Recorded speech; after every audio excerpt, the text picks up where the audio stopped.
Let's turn to Psalm chapter 1. Psalm chapter 1. And of course, we're going to read the entire psalm. Last week we did, the title of the message was Believers Who Are Blessed by God. Now we're going to do the last three verses of Psalm chapter 1.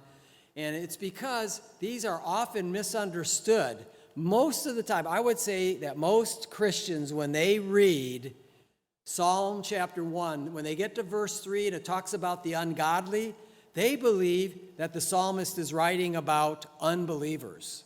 But actually, this psalm is written to God's chosen people. And a lot of those chosen people were not godly followers. They were not godly people. And so we're going to consider that today. But I want to read the whole psalm because it doesn't take that long. And it's so important to see the contrast. So verses 1 through 3, we're going to look at the believer who is blessed by God, the person who has God's hand resting on them, and they know in their innermost being that they are right with God, that they're walking in His ways. Let's read it together. Blessed is the man or person who walks not in the counsel of the ungodly, nor stands in the path of sinners, nor sits in the seat of the scornful. But his delight is in the law of the Lord, and in his law he meditates day and night. He shall be like a tree planted by the rivers of water. Don't forget, last week we said that planted there is actually transplanted by the channels. These were man-made dug channels where farmers said, listen, I'm going to take these little seedlings and I'm going to transplant them. It's actually in the Hebrew dictionary, transplanted.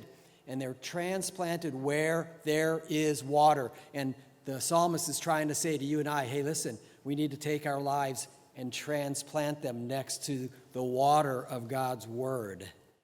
And that's what's going to make us this tree planted by the rivers of water that brings forth its fruit. Fruit trees, we said last week, have fruit on them, not so the tree could eat the fruit, it's so others can eat the fruit. In other words, our lives are to be lived for others, to bless others, and not so that we get anything out of that special, though we do get eternal rewards for loving others.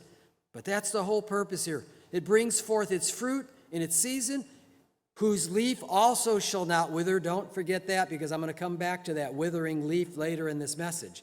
Whose leaf also shall not wither, and whatever he does shall prosper. Okay, and last week we talked about this was the Old Testament to God's chosen people, Israel, Deuteronomy 28. You can have blessings or you can have cursings, Israel. Okay?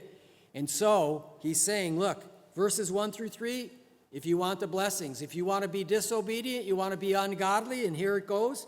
Verse 4, notice, he just talked about the person, whatever he puts his hand to will prosper, but look at this. The ungodly are not so. The ungodly aren't like this at all. They're not like this blessed person that's a fruit tree that's giving and giving and giving to be blessings to other people. The ungodly are not so, but they are like the chaff which the wind drives away. We'll get into what that chaff is.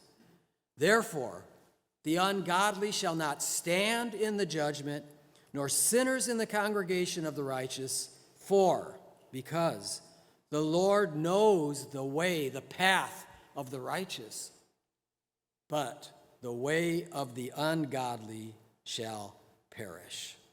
Many years ago, a lady that was a member of our church but was sporadic. She'd be here a bit, then she'd be gone, and then she'd be back, and then she'd be gone for several months. It was very sporadic. It wasn't faithful Christian living. This lady got away from the Lord. She